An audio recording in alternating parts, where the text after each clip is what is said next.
So good morning. We're up to the third Maamar, right? Hopefully you learned the third Maamar in Ayin Beis. Friedrich Rebbe says third Maamar Nosei Pshita Se'eres da Atzilus. I'm sorry, my mistake. V'yichon Sham Yisrael. V'yichon Yisrael. Friedrich Rebbe says the Techon Aschol Maamar B'Atzilus Gila Helem Ve'en Arech. Okay, so we touched upon it in the last Maamar, or more than touched. He began the discussion, and what I'm going to do is what I did. I'll do the overview, and then talk about, basically, I'll try to go through the chapters of this third Maamar, Vayichan Sham Yisrael, that established that Atzilus is a mamutza to Nelakus and Welt.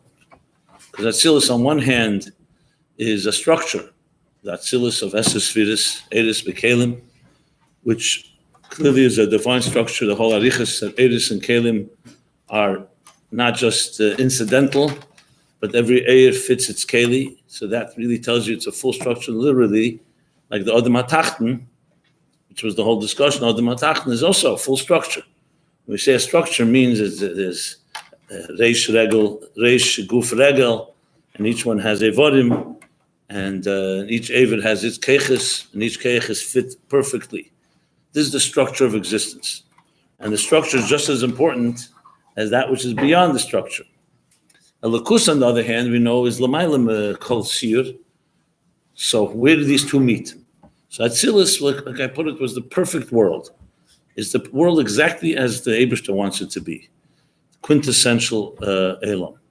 Like so Adam Elyon, it's an Etzir of Adam Elyon. So it's true, it's not a Elikus B'Pshitis, meaning it's not shapeless and it's not seamless. It has structure. Chachma is not Bina, Bina is not Das, and Das is not Chesed, etc.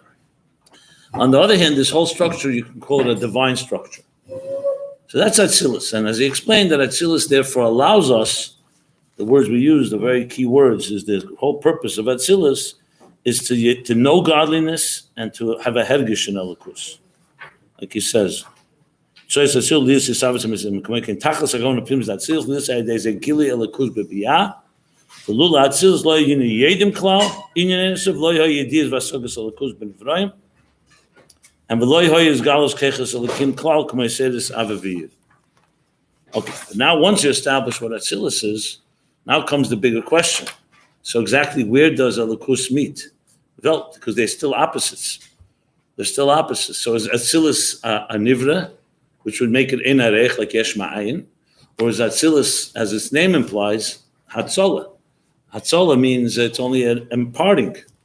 Netzal is not a nivra. So his answer is, and we have, sometimes it says like this, sometimes like that. Is it ein arech telikus or is it be'erech telikus?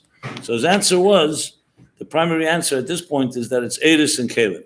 The Atzilus is made up of two parts. Eris represent more the Mokir, because the Eris mein hamoyer and Dovuk to the Moyer.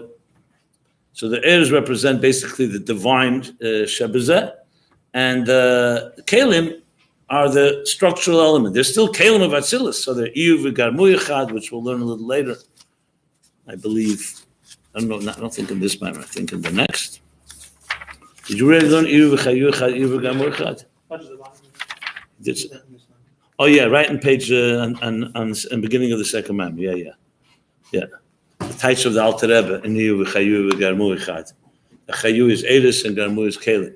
So it's true, the Kelim are also Keach HaGvul of the Eibishter. In other words, the Kelim of Atzilus are not Hepech Elikus, God forbid. But they are now the true structure. So you have, therefore, that's the Mamutz, like we spoke about an interpreter or translator. The Eris essentially represent the Eibishter. The Kelim represent what the Eibishter wants in existence.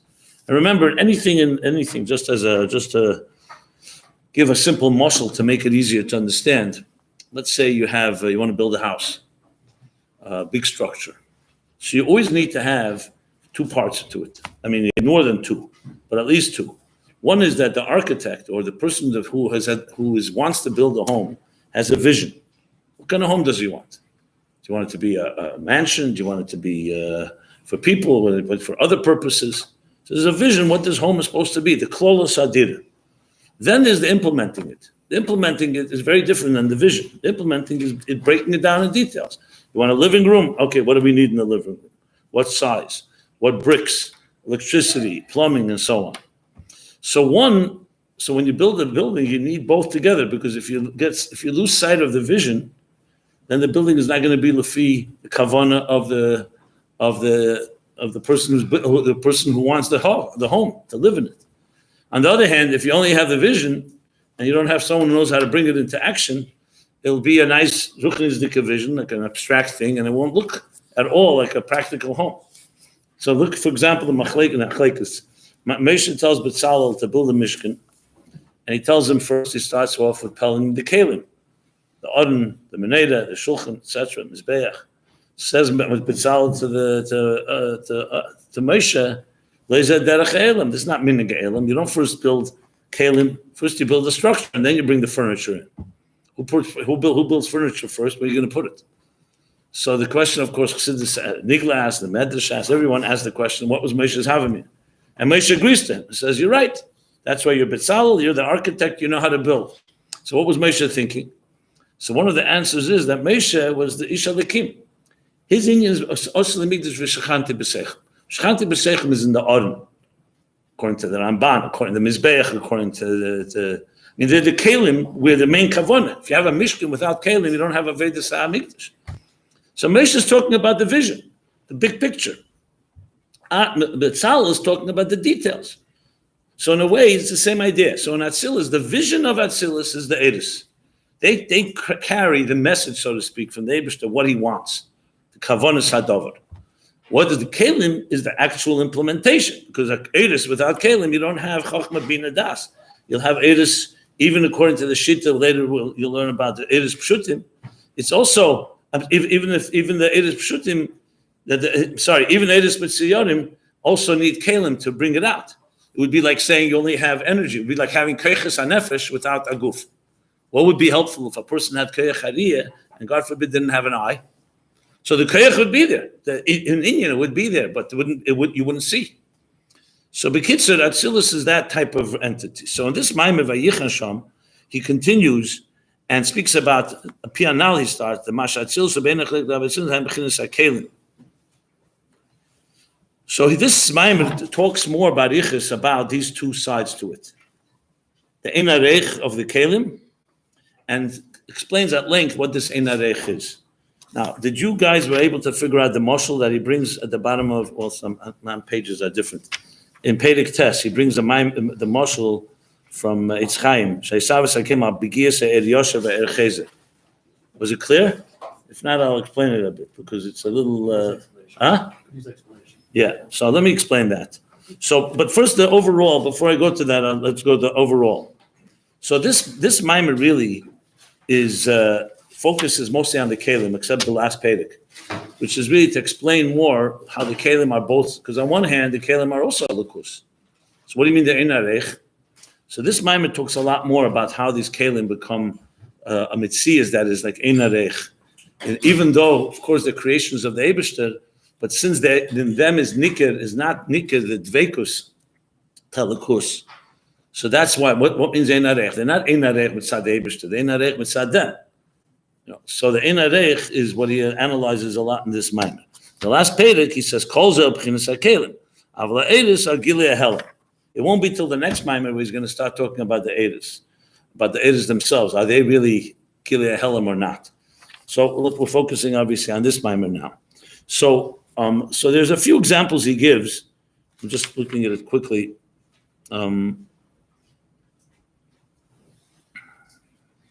Yeah. Is this the first time you hear about the Rishima in this Maamar? Didn't mention the Rishima earlier, right? Okay. So let me first explain a bit what he says close, and then I'll go through this mashal, which is actually from the Alter Rebbe's mashal, not the Rebbe Rashab's. And oh yeah, of course, he talks here about that the Shimele Nogabem at Simtsum, yeah, in the Perek Yiralef. So let me explain the difference. So the Rebbe, just a practical way of maybe explaining it, the Rebbe brings a lot about Shmini Atzeres The moshel from the Medrash Rashi brings that after 6-7 days together, the Melech has a Suda every day and a Sameach with his daughter or with his children, different Mashalim. So now comes the last day of the Yom Tov, Shmini Atzeres. So he says, because now you're going to go off after Tishrei, which was like you were in B'Shar HaMelech, you're going to go off to your life, the Medina Recheka, which is a moshel for the winter months that come after Tishrei. So Tishrei has all the Giluyim, and then you're going to go off. Kosh alai pridaschem, and it's difficult for me, pridaschem, your separation. So therefore, boy yachad, let's have one final meal, and it's galgal yachad, and no malka b'chidei, Chassidus brings from Zayar, that we'll have one meal for us. So the shivim parting that were makriv through Sukkot is connected to Maselim, and here this is not parechot, Shmini Atzeres yem echot. So the Rebbe asked the question, what's the pridaschem? Should say kosh alai pridosenu. Difficult, we're separating, not you're separating. A very common question the Rebbe would ask in the Yechidus and Fabringen is usually that kufa. So the Rebbe answers a posh answer, obviously. There's no pridim mitzad the Eibishter. The Eibishter is close to us all year round. Nothing changes. It's from our perspective, basically in language of Chassidus, in Giluyim, there are times when we feel more, Dirsha Hashem b'motzi karua b'yesei karev. Says Simei Tshuva, the Eibishter is closer to us or we're closer to him. So of course the answer is we're closer to him. It's more bigili. There's less tzimtzumim. Let's put it this way, less filters. So it's kiruv hamoyer ala nitzutz in the language of Chassidus. Pridaschem, because you are now going into a place where you're going to feel less of me, so to speak, less elokus. Like Alter Rebbe says in Tanya, Perek Lamed Vav. What means tachtenim? He says not tachtenim. There's no mokim. Did it be tachtenim? So he says tachten begili erein sof baruch hu, meaning behelam behester. It's the lowest, the most helen behester until it becomes cheshach kafel mechupel ad shemali klippers v'sitra achre ad sheemrim maniva avsi eid. It gives a whole picture. In other words, in the higher Elamis al Yanim, there's more gili. The Elamis feel more elokus. The lower worlds, we don't feel it. We don't feel elokus in this world unless we work at it through Aveda and so on. And even then, it's challenging. So the difference between Eidus and Kalim, you can say something like that. That the Kalim are still the Nivraim of the Eibishter. Someone said a question, Kalim are less Nivra, less creations of God than Eid? No, where they come from. And I'll take it even a step further. We use the word Kalim very often. And usually Eid and Kali means like wine in a kos, right? We know there's no Kalim Gashmim in Atzilus. So what does the word Kalim mean? So you have to say it's also Eid. It's also a Gili Elikus. The only difference is one is the Kavana is to be Megala, and the other is the one is to be Makabel. Or to put it in different aces, one's union is to, as I said, to convey the Eibishter's instructions, the Eir, and one is to convey the Eibishter's Kavana. So the Kalim, when we say, for example, that Eiris is a Dveikus Nikeres, does you use that expression in the Maamar? I don't think so. But in some Maamarim he brings, the Rebbe brings it very often, that Eiris Dovuk B'Mkeirei, min a Dveikus Nikeres. Kalim are Dovuk, but a Dveikus built in Nikeres. It's exactly like Pridaschem and Pridasenu. There's no, beside the Eibishter, it's all, if you look Mamayla Lamata, it's basically two Amshachas from Elikus. One Amshach is to be Megala, one Amshach is to be Makabel, one Amshach is to convey the Kavonas Abriya, and the other is the actual product. Like I said with the building, B'Shachanti B'Sechem is the Kavona, and then there's the product is the actual Kalim. So really, Kali is Sachakal, really the Tzir, that the Eibishter wants the world to be created in. So the Eid is not so much the Tzir, the Eid is what's the Kavona in that. So we talk about Chochmah, Eid HaChochmah, and Klei HaChochmah. So what's the Eid HaChochmah is conveying what is the spirit of Chochmah. To use another example, which is going to lead us to the example you bring down below on the Perek test. When you have letters on a page, you write a book, you write a sefer. Here, right here, we're learning letters here. The letters are the Kalim. The message is the Eid. If you sat down and wrote words that didn't make any sense, you'd have Kalim, but you wouldn't have any Eidus. But obviously, it works the other way around. First, you have an idea. Now you have to find Asis for it, whether it's Asis HaDibur or Asis HaMaisa, Asis HaKsiva. So essentially, it's the same thing. So when you're learning it, you're going backwards. You're going back. The writer started with Eir and then created Kalim for it, which is the Asis, the Rebbe Rashab in this case. The Talmud looks at the letters and you figure out what's the Oyer in it. You read it once, twice, three times. What's the message? And to the point, as a matter of fact, which is not really relevant here, but just making the point, just to show the achdus of it, when you read it many times enough, at some point, you ever been absorbed? I don't know if you've done it with Chassidus, but Lahavdil and other books, people can be absorbed in a book. You don't even realize you're turning pages. You don't even realize you're reading letters. You get so consumed with it, you could even cry and experience it. And then someone says, "What are you? You're just reading pages." So I didn't even realize I'm turning pages. Why? Because the writer was so good that the Eris and Kalim are so seamless, literally like a neshama beguf. Right now, for example, unless Chaz v'sholom, someone says, "What does health feel like?" Health doesn't feel like anything. If I asked you, "What is your left leg doing right now?" Until I asked you, you didn't even know. You didn't think about it. There's no effort for you the ayin, the kleya ayin, to be a keli to the eir ha'ariyah. Doesn't take any effort. Why? Because the eir and keli are so connected, you can't see the difference between the two. Like neshama and guf, we don't feel we have a neshama here. Like let's say electricity and a light bulb. So once they become one, you don't really even know which is which. When you break it down, you obviously realize here's the bulb and here's the electricity. Maamar is the same thing here, except obviously it's in ruchnis. So in that context, the keli, when we say the keli shalei be'erech, ein arech, that the ein arech is not ein arech mitzad halakus. From the Eibishter, it's just two different ways. It's like saying, are the letters more distant from the author of the book, of the sefer, than the message? No. It's a dover zor in the sense that he's using letters, but they're one. But from the point of view of the makabel, it's a big difference. If we only had Oyer and not Asius and no Kalim, you would never be able to understand what's being said.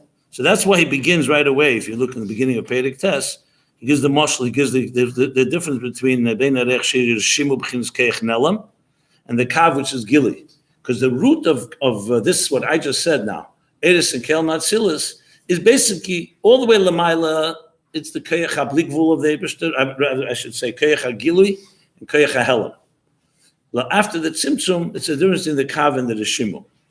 So let me just elaborate a bit on that. So the Kav and the Rishimu, I should say this first. All the levels you're going to learn through, Gan Seder Shtalshlus, they all are Nishtalshlu from higher levels.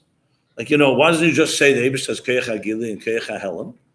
And from that comes Kalim of Atzilus, Eris and Kalim of Atzilus. Because, as I mentioned a number of times, and it's a thing that has to be repeated every time, and it wasn't told enough to us in yeshiva, all this is because the Eibishter wants us to have an understanding of how he did it. And nothing jumps. It would be like saying, why can the Eibishter make that a child be born? Well, you need 9 months of pregnancy. The Eibishter wants a husband and wife to have a child. What? Have a child in 1 second, like Adam and Chava, and they're adults. What do you need the whole process? 9 months of pregnancy and then a baby, and all the tzad gidul bonim, and they have to grow until they become an adult and they're ready to be independent and build their own family. So the reason is, the Eibishter could have, of course, done it differently, because he created a world that has beseder v'hadraga. Now you can ask a question, Hagufa Kasha, why did he create a world of seder v'hadraga? There we finally have to say at some point that the kachol b'ritzene, that it should be in this seder v'hadraga. But for us, it would be inconceivable if someone told you now that I went and wrote a sefer, and you said, how long did it take you? I sat down with a pen, and I had a 500-page book. You said, it's impossible, because it doesn't work in this world that way. You plant a seed in the ground, and it takes time. You water it, and then it grows into a plant, and then into a small little shrub, and then it grows into a tree. So the Seder Shtaus is exactly that. Think of it as simply a process of how the Eibishter made it in a seichel-dik way, how something comes from a complete level of, let's call it hafshata, pshittus of elikus, into a structured world like ours. No different than a child. And every stage of the way you can actually compare to a ibur. Every stage, it develops. Like, for example, when you say akudin is eser eris in one keli. What do you think a fetus is like as soon as the moment of conception? It's one cell that has concentrated in it all the keiches and everything that this child will develop in. You know how big that cell is? It's smaller than a hair, a strand of hair. That's how small it is at the moment of conception. That's how tiny. But in that little nakuda will become everything that you and I are right now, is all there concentrated in a nakuda like that. Seder Shtashos, Olam Katan Zeh Adam is exactly the same way. Then after the Tzimtzum comes a Kav, and it's Nekuda, then comes the Nekuda starts spreading out. You have Eser Eris in one Keli, then you have Eser Eris in 10 Kelim, then you have Atzilus Tikkun, where it all comes in a harmonic and a balanced way. So when you talk about any of these levels, you have to always associate. So when you say, for example, in the Shedish Hadvarim, which he hasn't spoken about, that will be spoken about soon, that's why I'm elaborating, you're going to hear about Eses Firis Hagnuzis. Eses Firis Hagnuzis, according to Chassidus, is Lifnei Tzimtzum. And from that, you're going to go all the way to Eid HaBligvul and Eid HaGvul. So if you want to know in the Shedish Hadvarim, Lifnei Tzimtzum, where Eidus and Kalim come from, it's ultimately going to be from the Eid HaGili and Eid HaNelam. Or even higher, Eid HaBligvul and Eid HaGvul. And even higher, Keiche Lahayer and Keiche Shaleh Lahayer. To the point that Chassidus goes all the way to Yechelis HaAtzmos, the Yechelis of the Eibush to emanate, and the Yechelis of the Eibush not to emanate. This will be the Shedish of Eris and Kalim in the highest level.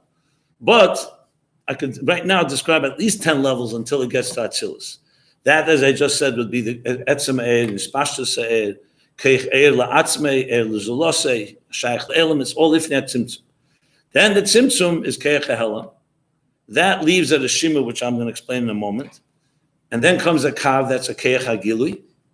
And that's where you go now. Slowly, there's still no Eris and Kalim. The first Keli, Chassidus says, is usually not even an Ak. It's an Akudim. Are you familiar with the whole Seder HaShtashlos, how it goes? Like what comes where? Like, I'm just asking. Sometimes people don't even know the map. But it's not a physical map, obviously. But Al Kapam, Kalim usually emerge in Akudim, which is a level lower than Ak in general. Sometimes Ak and Akudim are considered the same, but it's usually a level lower. Then comes Toyu, which is sometimes called Nekudim. Nekudim, Vrudim. And what's Toyu? Toyu, now you have 10 Kalim and 10 Eris, but they're not compatible. The Kalim are too small and the Eris are too intense, so Shviris HaKalim. In Tikkun, you finally have the balance, and that's where we talk Eris v'Kalim, we generally mean Atzilus, because that's the perfect picture. As I said before, it's the perfect structure.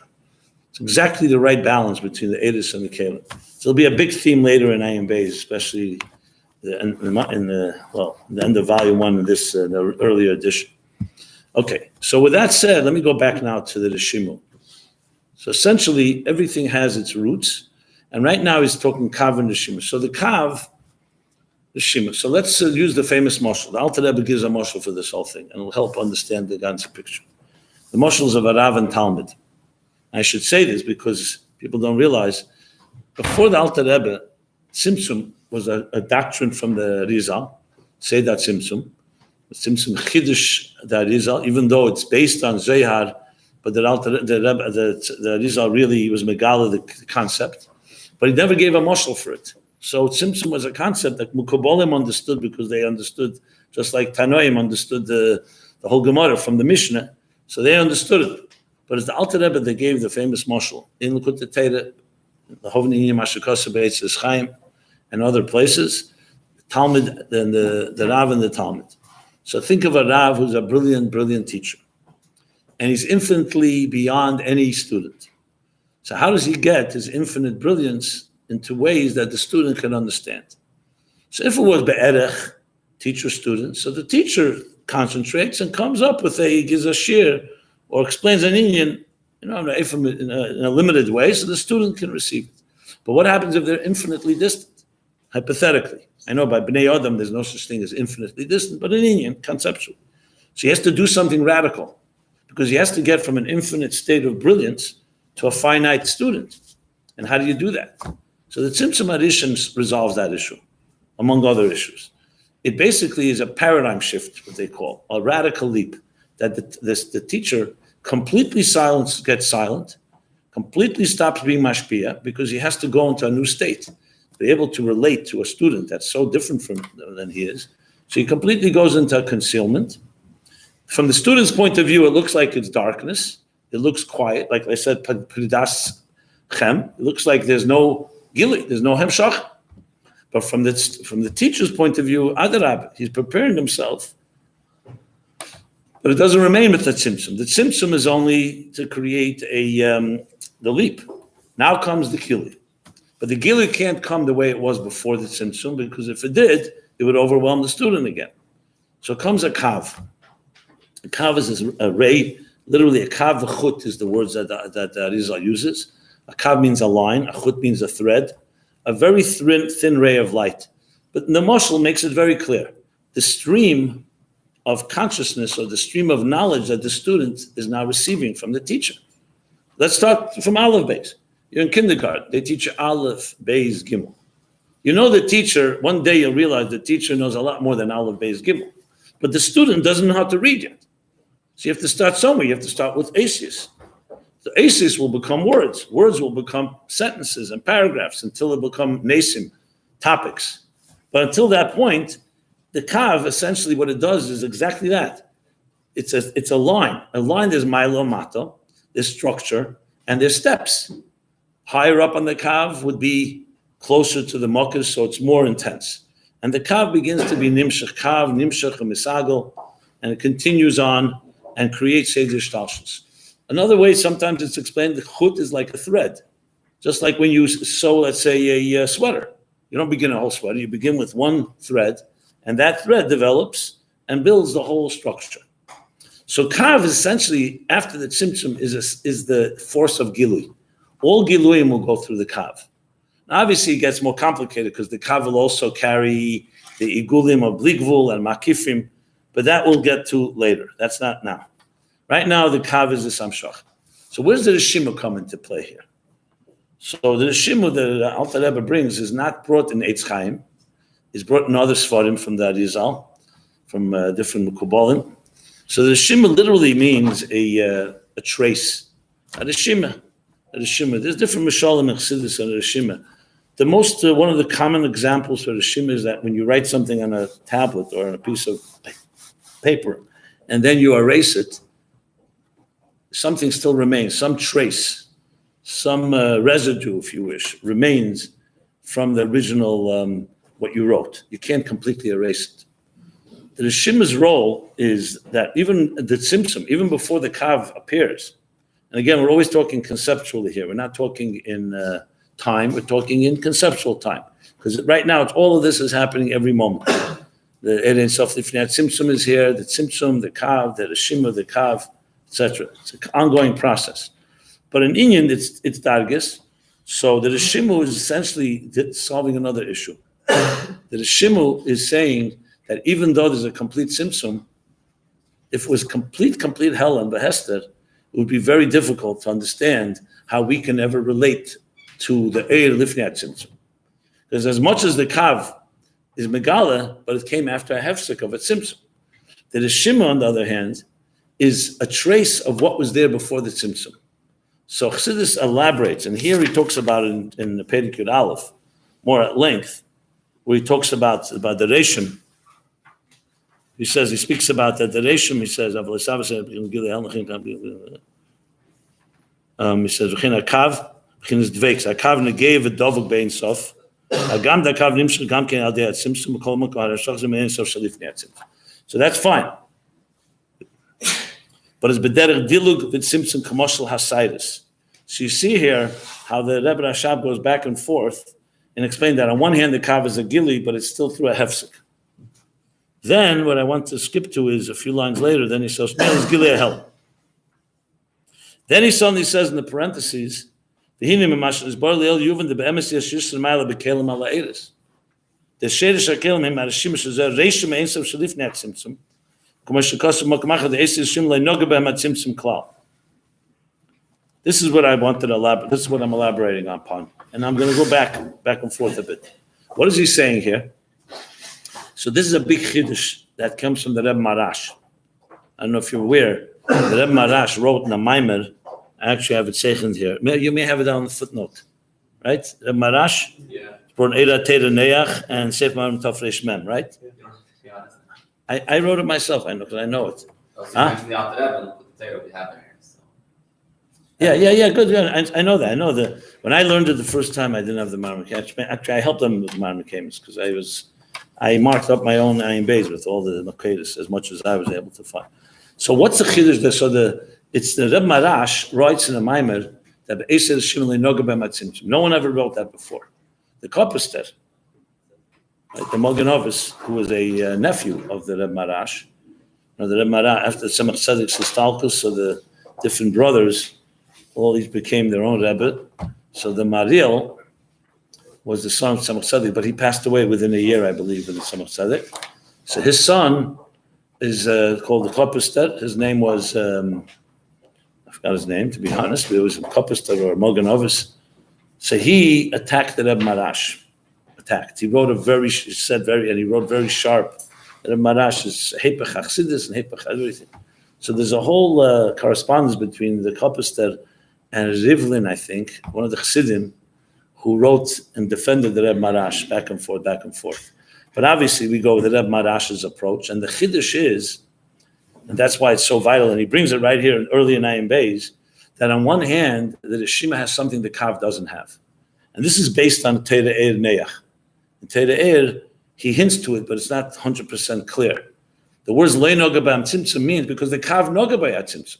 That's for sure. It wouldn't be a Kav. I mentioned before, the teacher conceals his whole brilliance, his intelligence, and then comes the Kav. So the then is a hefsek. So as much as the Kav is rooted in Lifnei Tzimtzum, but there is a stop. There was a pause. And that pause changes everything. The Rishima, there's no pause, because the Rishima it remains, that's why it's called Rishima. So the Rishima me'ein sof Lifnei Tzimtzum. Chassidus will explain, and we'll learn a little later, maybe even here, that is the Koyach HaGvul Shebe Ein Sof. In other words, the Eibishter Lifnei Tzimtzum also has a Koyach HaGvul where he's Mitzayer in his own so-called mind, what the structure will be like, which will be called Eses Sfiras Agnuzos. Then comes the Tzimtzum, it conceals everything, but as much as it conceals, it still leaves some trace. Something remains that will later become the root of the Kalim. So you can't call it Kalim yet, but you can definitely call it something's there. But it's Behelim. The Kav will free it, so to speak, will open it up. You ever see, just give a childish example, you know those like invisible inks? You write something, it's invisible, and then you pour something on it, and suddenly it appears. That's exactly the same idea. The Rishimu has the Koyach HaGvul there, remains from before the Tzimtzum. However, it's not the Goli. The Kav will be Megalit. So basically, therefore, the Rishimu, the Sheresh HaKelim, has something the Eidos doesn't have, because it was never affected by the Tzimtzum. So I know it sounds like a paradox. The Kalim, which I just discussed at length, is built in the Keres, has something that's more connected to Lifnei Tzimtzum than the Kav, but it's Behelim. That's the key word here.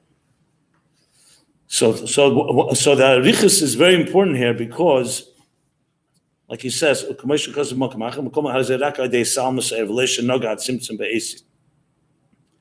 so essentially the Eibishter envisioned, going back to the Moshel I was saying, the teacher envisions what he's going to say to the student. He envisions not just the Eid, the message, but also the Kalim, what the Tzir will look like, the Tzir of Chochmah, Bina, and so on. Now, the Tzimtzum comes, it conceals it all, but the Asius that he envisioned are still there. They just don't have the Eid in them. And the Kav will reveal the Eid, and then you'll have both Eid and the Keli, and so on. Did you ever hear the Rebbe's, the Sikh of the Rebbe, or the Chiddush of the Rebbe in the Shara Yuchid V'Amunah, the end of Perek Dalet? It's negated to this a bit. So the Rebbe there in the Chatzir Rebua, that Alter Rebbe adds, about Tzimtzum Nikra Kelim. You familiar with the Rebbe's Sikh and Mishpatim Chav Zayin on this? Okay, some of you are, some of you not, fine. I'm not going to go through all Arichas now because it's time-wise and it just touches on this. Sometimes in Chassidus, Tzimtzum and Shima go hand in hand. Even though it's two different things, Tzimtzum is concealment and the Shima is the trace. But the Rebbe there explains, why is the Alter Rebbe at Tzimtzum Nikra Kelim? Tzimtzum is not Nikra Kelim. Tzimtzum makes room for Kelim. Tzimtzum is Hela. It says, Shema Shemogan Hashem Elokim, it's a Hela. So why is he called Nikra Kelim? And the Rebbe goes into whole Arichas, explaining because the Tzimtzum can't just be a negative, it has to be a positive. But because this thing, what we call Nikra Kelim in Shaykh V'Amunah is a Shimu, even though it doesn't say those words in Tanya, in Shaykh V'Amunah. Okay.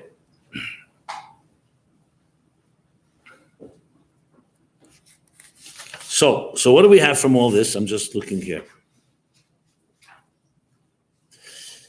At the end of the parentheses, by me it's top of page Yud Ches, but by you it's the end of the Maamar, he says, he's metavich and says as well, now what it says now, go over it's chaim. You see the Adam Ayosher Madreg Shalei Gbiya Beit Tzimtzum. So Ebezei Lechet, it's the last sif.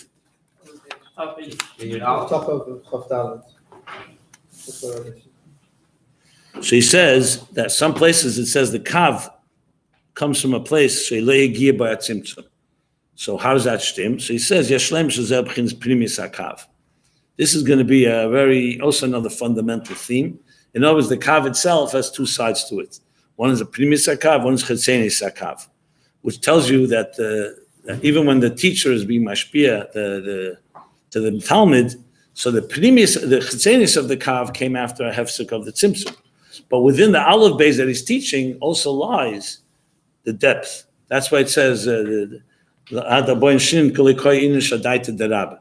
does that mean? Even though you don't meet your teacher 40 years later, but embedded in whatever you learned 40 years ago is all that you will need, and you'll be nizgalus. So in other words, even in the Chetzenis HaKav, there's still the Primis HaKav, except you don't know it yet. So bottom line is, the more you read this, the more you realize how the Rebbe Rashab is working hard to show how the interface, the mamutza between Elikus and Welt, is everywhere possible. Because if you say the Kav doesn't have, if it's Nogabat Simsum, so then comes something is missing. We don't have the Gili Lifnat Simsum, except through the Kalim. So he's explaining, even the Eir has it, but it's the premise of the Eir. Now this can get quite confusing and complicated, but prepare yourself, there's going to be a lot of this through Ayin Beis. Now the Rebbe Rashab is going to constantly show that even though one Darga is Shalei Be'erech, that same Darga also has something that's Be'erech. So even though the Kalim are Shalei Be'erech, he's going to explain the Kalim also have something that are Dema Le'elyon, like he says here, Le'nogabatzim. Then the other way around, even though Elikus, the Gili, is Gili Elikus, it still has something in it that's going to remind you of existence. Because the deeper you can show that in the mamutza, it's not just one mamutza that connects the two. Each part of the mamutza is the scholulus of the other part of the mamutza. And this goes on and on. I mean, it's so many levels that it's even hard to describe them all. But this is going to be, you'll see this is a constant pattern that you'll only find in Ayin Beis. You're not going to find it anywhere else because every other Maamar talks, as I mentioned, only one piece of the puzzle. It's only Ayin Beis, the Rebbe Rashab brings everything together. And when he does, he keeps going back and forth. You'll see. He'll say, Kesed is Kesed Ein Sof. On one hand, yeah. On one hand, not. And then he'll say, the part that is Ein Sof also has a part that is not Ein Sof. The part that's not Ein Sof also has Ein Sof. So essentially, Navedis Adam, it means that even when you're doing like a classic word, you say, B'chol vavcha, B'chol nafshecha, B'chol meidecha. So what's Chol meidecha? Chol nafshecha, Chol meidecha, B'chol vavcha, B'chol nafshecha is your tzir, your lev, your nefesh. What's Chol meidecha? So meidecha means ma'id. It's like your bligvul within you, or with all your might, which means going beyond the regular ma'id. Now, Chassidus says ma'id cha. Your ma'id and my ma'id are not the same. If you learn 100 prokim, you review your Mishnah 100 times, like they did with Mana Shas. It's not ma'id. Ma'id is 101.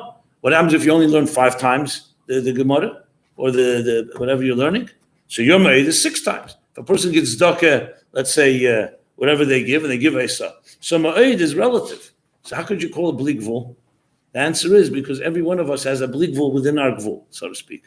When you go, what he speaks in Perik Tezvav and Tanya, is no one's asking you to be somebody else. You have to go out of your hagbal, out of your tzir. So you see right there that bligvul and gvul themselves are very much the fierach. So you say, 1 second, isn't bligvul just a set bligvul and this is gvul? It's not that simple because the Eibishter embedded bligvul into gvul and gvul into bligvul. And you're going to see this consistently in the themes of Ayin Beis, again and again. I'm just pointing out something. The only thing I didn't cover was this about the Asis, and it could, it's a mashal from the Alter Rebbe, and I don't know what the time is right now. Let's see if we have the time. You probably have it in your footnotes, and you should have it in the Maamar Kemes. The mashal comes from my Mori Admura. Let me see, what do I have written here? official thing. Yeah, once in a while, I'm looking at the wrong page, sorry. Yeah, Salach Lozner Reish Chav Beis, and Sefer Maamar Tafrei Samachay? It's saying that? Yeah. Okay. Yeah. They were in shorts. Yeah. Because of time, maybe I'll just touch upon it next time we learn. Well, next week there's no, right? Hanukkah, you don't? Next week, Thursday. Thursday. You're back on Thursday? Yeah. Till Wednesday, so Tuesday there's not anything. And there's no afternoon Seder B'chlal because of Fadla. Yes, on Tuesday. But Thursday starts again. So Thursday morning, will there be? Yeah. Okay, so next Thursday I'll try to cover that. We're also going to talk about different points out. I guess we maybe later on about there's asking about Ayin Beis. Yeah. No, we'll have time because this whole piece, Next time, but it is. it'll fit best there. Yeah, I will talk about that. Okay, so we covered more or less mine with anybody has any questions? Yeah, so what's the part of the Kalim now? The Kalim Chechad Bull, right? So, in what way are they being landed? What are they being landed? In a way, it's just. Well, that's why I said I think the word magbil. Look at it this way. It's like the Eibishter is obviously beyond bli gvul and gvul. You know, Kishem sheyesh lekecha bebilti bagvul, kach yesh lekecha begvul, because he's beyond both. And if you don't say that, you magbil him. But what does that mean really? The pashtus al piseichel, if atzmus, which is beyond bli gvul and gvul, not seer at all, and nothing defines him. But the pashtus al piseichel, if elokus would be mispashet, would be most logical, be mispashet forever, because the Eibishter is shlemus of everything, and shlemus means there's no stop to anything. But then we're told the Eibishter wants to. Let's say he wants to stop. Not because he has to. In Samach Vav, he says the word Hagbola Atzmis. Not because you have to. We have Hagbola, we're Be'etzem Mugbal. You can't jump up 50 feet in the air, and you can't go 5 days without eating, a week without eating or drinking. But let's say you could. The Inyan, you could do anything you want, but you choose to be Magbu yourself. So it's not really a Gvul. It's the big Gvul chose to be now, right now. I'm choosing to be Messiah. Right? So the truth is, we'll learn it later in Ayin Beis, that the Gvul of the Eibishter is Sachakal, bli gvul, just choosing one option right now. And the whole bli gvul is manifest there. Think of an artist. I'm going to use this mashal a lot. An artist that can be Messiah, infinite amount of art. But then he chooses, I'm going to make one piece of art. We'll call it the Esser Spheres. That doesn't mean he couldn't make 20 spheres. It doesn't mean he can make spheres ain't cats, or he can even create things that are not spheres altogether. But he chooses, I want to this. Why he chooses, another discussion now. So do you call this a gvul, or do you call it a bli gvul that looks like a gvul? Like tzimtzum atzmei shnei badei adam. We don't say it's a real, he chooses. That's where he wants to be right now. And he can do whatever he wants, and that's what it is. So from our perspective, bli gvul looks bli gvul. Gvul looks like only one thing. But from the Eibishter's perspective, it's not really gvul. It's one hamshacha that has in it all the hamshachas. It's similar, like you say in Nigla, esek b'mitzvah patim min mitzvah, because every mitzvah has all the other mitzvahs within it. But still, kamanda ovid le'amrinan, you still need every tzir. So there's an element of everything having everything, even one prat. Like the Rebbe gives the example, one drop of water reflects the whole sun, just like the whole ocean. On the other hand, the truth is, I don't want to use that. That's a different subject. On the other hand, it's really just a prat of a whole big picture. And when you focus on that, it's really, in a sense, it's really bli gvul and a tzir of gvul. So don't look at it so much as limit as much as it is structure. I don't know if that answers your question or not. And how to not believe it? We're saying, very often, get them not believe it. No, because then comes the other way around. The Eibishter also wants that we should be able to find the elokus shebegvul, and that's the Ayin. Is Megalim or the elokus? Huh? In your muscle of the artist, you want to find the what? First of all, you want to find the Kabbalah Pnimis in every detail of the art, and that's the Ayin. Because the Ayin is Megal, the elokus shebechachma shebebina. That's number one. And number two, the Ayin will lead you back to the bligvul more than the Keli will. In a gilidik way. Even though the Keli has in it the Koyach Atzmi, like he says here from the Rishimu, But Nagili Dikaway, Eir, because Eir is always Me'ain HaMoyer, so it's going to also be Me'ain the Blikvul of the Moyer. That's where it ultimately comes. It needs more explanation. I'll explain this further. This is not, trust me, this is the theme of all Ayin Beis, especially in the first, so we'll have plenty to talk about on this matter. So the air is basically the window to get to the believers. So the kid will never see believers. Let's put it this way. The Keli, like the Yesh, is the window to get to the Etzem, but not Nagili Dikaway. And Eir is the Gili Shabazeh. They both need each other because at the end of the day, the Eir, it's like the Neshama and the Guf, which is higher. The Neshama is the Megala. But the Guf is the Kavanas Atzmus is in Guf. Yesh Anivra, Yesh Amiti. You ever learn the Maamar? Look at the Maamar. It's not Maamar. The Sikha Vayakel in Chelik Tazayin. Vayakel Sikha. The Rebbe speaks about very in the Sima of Masechta Chagiga. He speaks the difference between Torah and mitzvahs like this. That on one hand, Torah is Torah. There's two parts. There's Truma is the Nigla and Vayakel is the Chassidus. Look in Vayakel Chelik Tazayin. There's big ha'oras there that talk about how the Eir and Keli or the Eir and Yesh work with each other. So we'll stop here. So we did Maamar 3 in Ayin Beis. Huh?